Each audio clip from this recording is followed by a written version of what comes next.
Hi friends, ఇప్పుడు నిన్న రాజ్మా వడలు చేశానండి లైవ్లో. ఇప్పుడు రాజ్మా వడలతోటి మసాలా గ్రేవీ కర్రీ ఎలా చేయాలి అన్నది మీకు ఇప్పుడు చూపించబోతున్నాను. ఇదిగో 6 వడలు తీసుకున్నాను, చూడండి. మంచిగా చాలా గ్రేవీగా సూపర్గా చేస్తాను.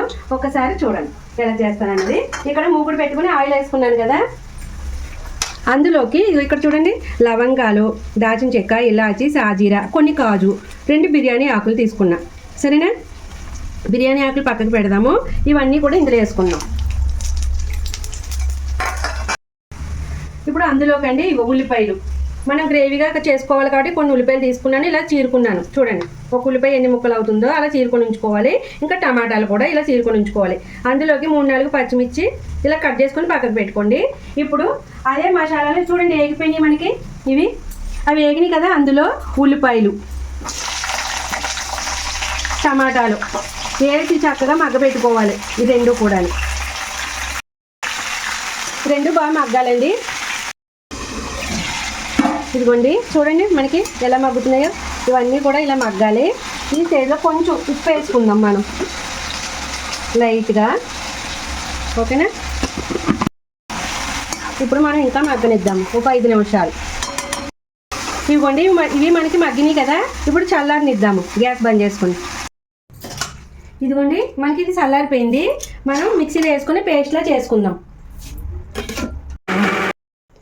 ఇదిగోండి మనకి పేస్ట్ రెడీ అయిపోయింది. ఇక్కడ మనం మూకుడు పెట్టుకుని అందులో ఆయిల్ వేసుకున్నాం కదా, ఇప్పుడు ఈ పేస్ట్ని అందులో వేసి వేయించుకుందాం. ఇదిగోండి ఇప్పుడు మనం ఈ పేస్ట్ని బాగా వేయించుకోవాలి. అందులో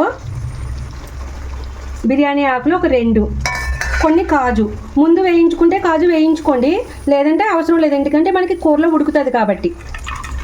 కొన్ని కాజు వేసుకోకపోయినా ఏం పర్వాలేదు.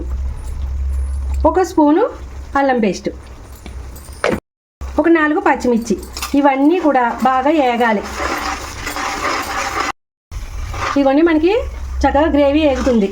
ఇప్పుడు అందులో మనం కారం తగినంత, చికెన్ మసాలా పౌడర్ ఒక 5 రూపాయలది, పసుపు, జీరా పౌడర్, ధనియా పౌడర్, ఇందాక ఆల్రెడీ ఉప్పు వేసాం కాబట్టి ఇప్పుడు కొంచెం ఉప్పు చూసుకొని వేసుకోండి. ఇవన్నీ కూడా ఇందులో వేసేస్తే చక్కగా బాగా వేగి ఆయిల్ బయటకు వచ్చేదాకా వేయించుకోవాలి మనం వీటి అన్నిటితో పాటు.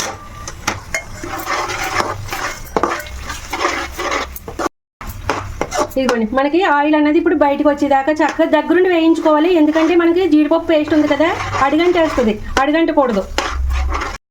ఇదిగోండి మనకి ఏగి చక్కగా ఆయిల్ అన్నది బయటకు వచ్చింది కదా, అప్పటిదాకా అలా వేపుకోవాలి. ఇలా అడుగంటకుండగానే చూసారు కదా ఎలా వేపినా మంచిగా. ఇప్పుడు ఇందులో వాటర్ వేసుకుందాం.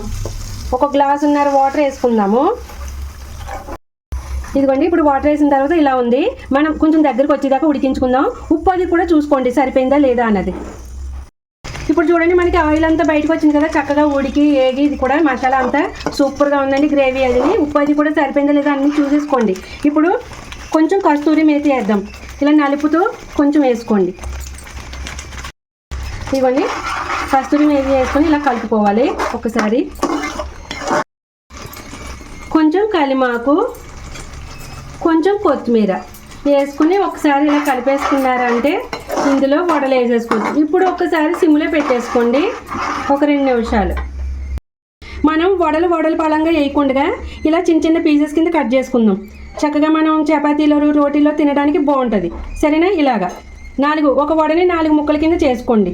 ఒకే వడ ఒకరికి వేసేయకుండా చక్కగా రోటీలో అట్లా తినడానికి సూపర్గా ఉంటుంది. అన్ని పీసెస్ కింద చేసుకోండి. ఇప్పుడు ఇందులో మనం వేసేసుకుందాం. అంతే, గ్యాస్ బంద్ చేసేసుకోవాలి. ఇప్పుడే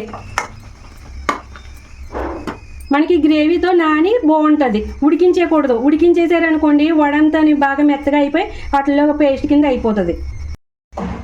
మనం వడలు గట్టిగా వేసుకోలేదండి, ఎందుకంటే మనం ఉల్లిపాయలు ఎక్కువ వేసుకుని చక్కగా చాలా సాఫ్ట్గా మంచిగా మెత్తగా చాలా బాగా చేసుకున్నాం టేస్టీగా. మనం గట్టి రాళ్ళలో వేసేసుకుంటే బిగిసిపోయినట్టు వడల్ని అప్పుడు పులుసులో కానీ ఇగురులో కానీ వేసి ఒక 10 నిమిషాలు ఉడికించుకోవచ్చు.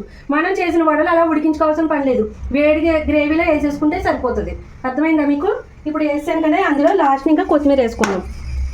ఇంకా సూపర్గా రోటీల్లో, చపాతీల్లో మనం ఈ కర్రీని తిన్నామంటే భలేగా ఉంటుంది. ఒక్కసారి ట్రై చేసి ఎలా ఉందా అనేది కామెంట్ చేయండి.